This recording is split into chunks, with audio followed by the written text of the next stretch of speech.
اللہ تعالیٰ جل شانہ نے ارشاد فرمایا وَإِذَا رَأَيْتَ الَّذِينَ يَخُوضُونَ فِي آيَاتِنَا، کہ اے قرآن مجید پڑھنے سننے والے، اے مخاطب، اِذَا رَأَيْتَ الَّذِينَ يَخُوضُونَ فِي آيَاتِنَا، جب تم ایسے لوگوں کو دیکھو کہ جو لوگ ہماری آیات میں گھس جاتے ہیں، آیات کے پیچھے پڑ جاتے ہیں، ہماری آیات کی مخالفت کرتے ہیں، فَأَعْرِضْ عَنْهُمْ، ان سے منہ موڑ لیجئے، ان سے اعراض کیجئے، حَتَّى يَخُوضُوا فِي حَدِيثٍ غَيْرِهِ، یہاں تک کہ وہ کسی اور بات کے پیچھے پڑ جائیں اور ہماری آیات کا پیچھے چھوڑ دیں۔ وَإِمَّا يُنْسِيَنَّكَ الشَّيْطَانُ، اور اگر تم کو شیطان بلا دے ان کے پاس بیٹھنا، فَلَا تَقْعُدْ، پس تم نہ بیٹھو اس کے بعد، بعد الذکرہ، ان کو یاد دلانے کے بعد، یہ جب تمہیں یاد آ جائے اور یاد کرا دیا جائے کہ یہ تو گستاخ ہیں، یہ اللہ کی آیات کے دشمن ہیں، جب تمہیں یہ یاد کرا دیا جائے یا تم یاد دلا دو تو یاد آ جانے کے بعد نہ بیٹھو اس کے ساتھ، مع القوم الظالمین، ظلم کرنے والی قوم کے ساتھ مت بیٹھو، وما علی الذین یتقون من حسابہم من شیء، اور وہ لوگ جو تقوی و پرہیزگاری اختیار کرنے والے لوگ ہیں، متقی پرہیزگار، ان پر ان بکواس کرنے والوں کا کچھ بھی گناہ نہیں ہوگا، ولیکن ذکرہ لعلہم یتقون، لیکن ان کے لیے یہ ذکرہ ہے، یاد کرانا ہے، لعلہم یتقون، تاکہ وہ پرہیزگاری میں مزید اضافہ کر سکیں، پرہیزگاری کرنے والے، اور جن کو نصیحت دی جا رہی ہے وہ بھی نصیحت حاصل کر کے متقی اور پرہیزگار بن جائے۔ اللہ تعالیٰ جل شانہ نے یہ آیات بینات نازل فرمائی۔ ان آیات کا شان نزول کیا ہے، یعنی یہ آیات بینات نازل کیوں ہوئی، اللہ نے کیوں ان آیات کو نازل کیا؟ ان آیات بینات کا پس منظر اور شان نزول کچھ یوں ہے۔ رسول اللہ صلی اللہ علیہ وآلہ وسلم کے صحابہ کرام علیہ رضوان جب مکہ مکرمہ میں تھے، سرکار کا اعلان نبوت ہوا اور حضور اکرم علیہ السلام کے وہ شہدائی عاشق غلام صحابہ رضی اللہ تعالیٰ مجمعین ایمان لائے، اور سرکار دو عالم علیہ السلام کے غلام جیسے ہی باہر نکلتے نا تو بعض کافر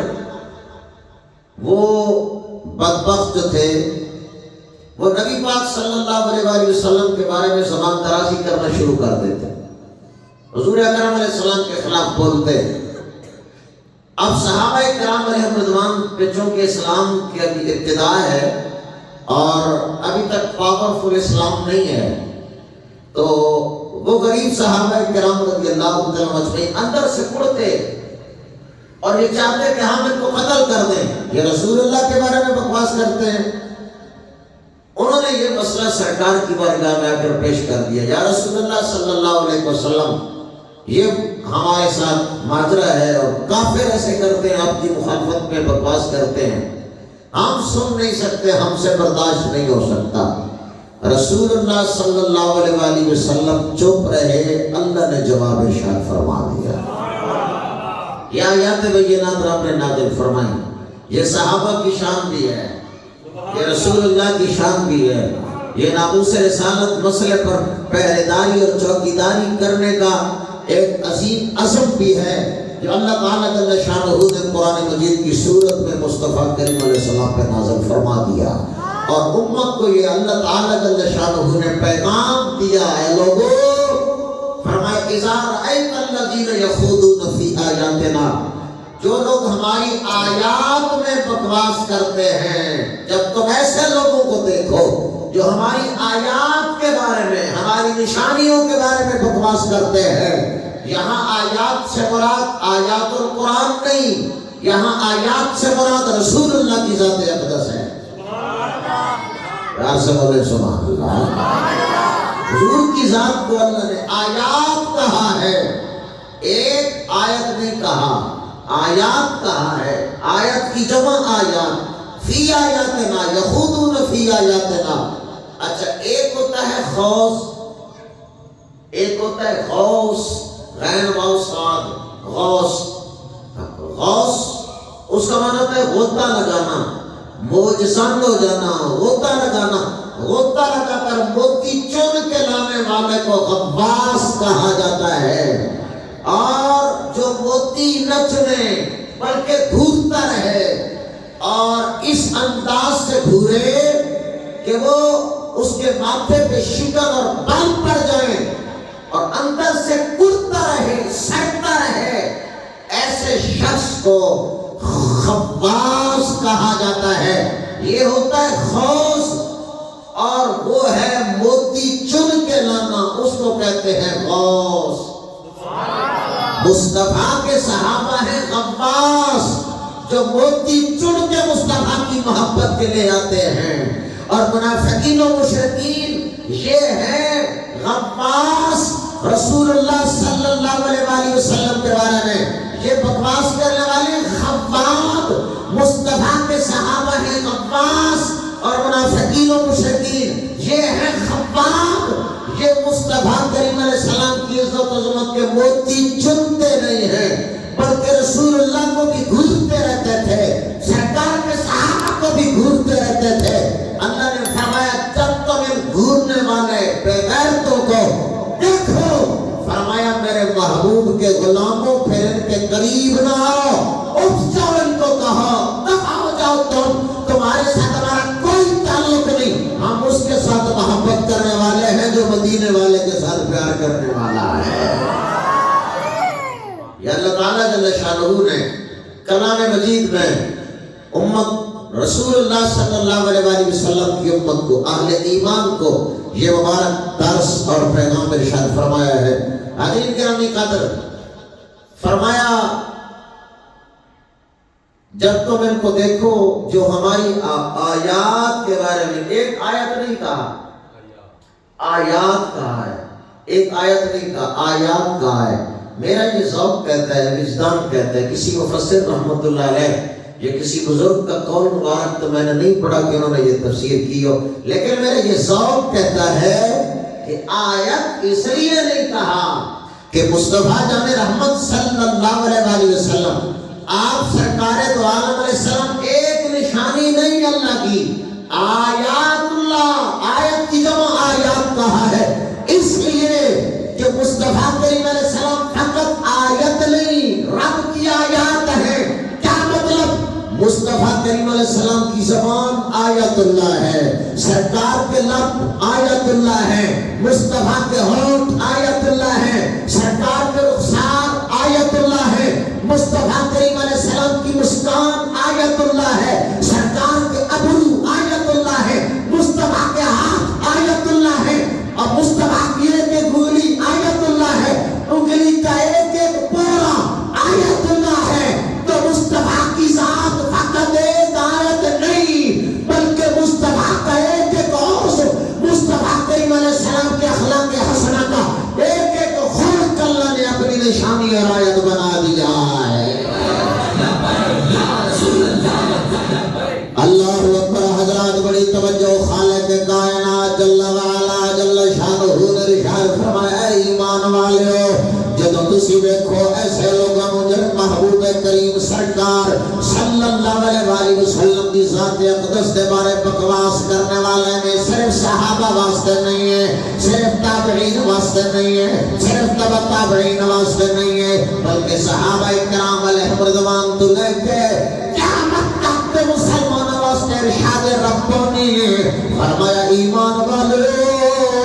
خبردار، ایسے لوگوں اگر دیکھو جنہیں رسول اللہ صلی اللہ علیہ وسلم کے متعلق بکواس کرنے والے نے، زبان درازی کرنے والے نے، فرمایا فَأَعْرِضْ عَنْهُمْ، انہاں کو اپنا منہ موڑ لو،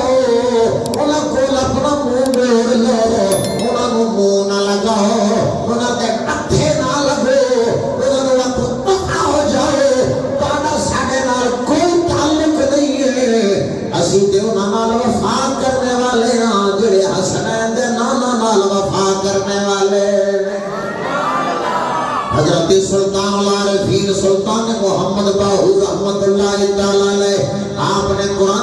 دا ترجمہ کر دیا اس انداز وچ پیغام دیتا کہ نال کو سنگی یارو سنگے نہ کریے تے کل نو لاج اللہ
محمد بخش رحمت اللہ تعالی آپ نے قرآن مجید دی ترجمانی کر دیا اس انداز وچ پیغام دیتا کہ بے غیرت دی یاری نالوں او سنگ کتے دا چنگا بے غیرت دی یاری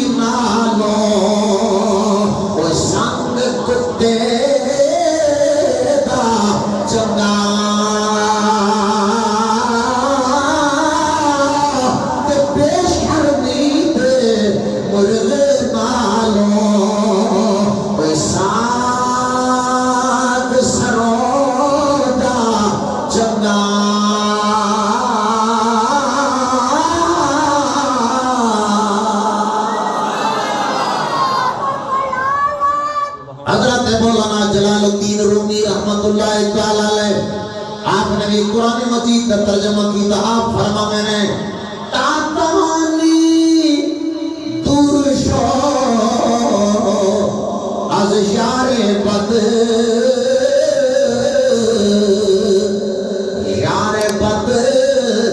پت تربوت از مار بد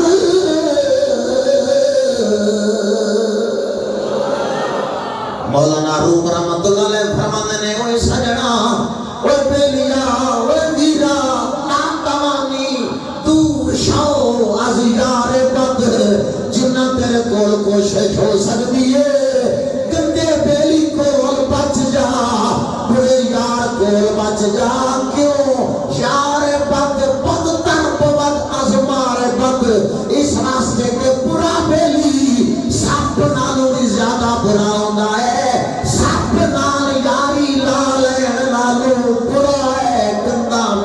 بنا لینا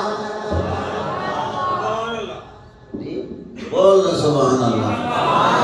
کہ مولانا روم رحمت اللہ علیہ نے دی وجہ بیان کی تھی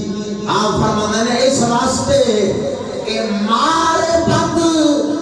تنہا ہمیں بجان زند یار بد پر جانو پر ایمان زند مولانا روم رحمت اللہ تعالی فرمانے نے اس واسطے کہ سپ ڈنگ مارے گا صرف جان جائے گی پر جب گندا یار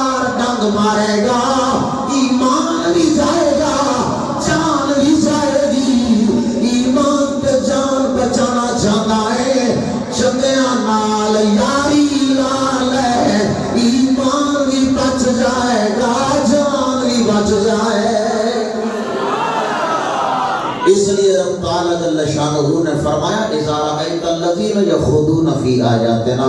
جو رسول اللہ کے بارے میں زبان درازی کرتا ہو، رسول اکرم علیہ السلام کی عزت و ناموس کے بارے میں نرم گوشہ رکھنے والا ہو، وہ سب کچھ سن لیتا ہو،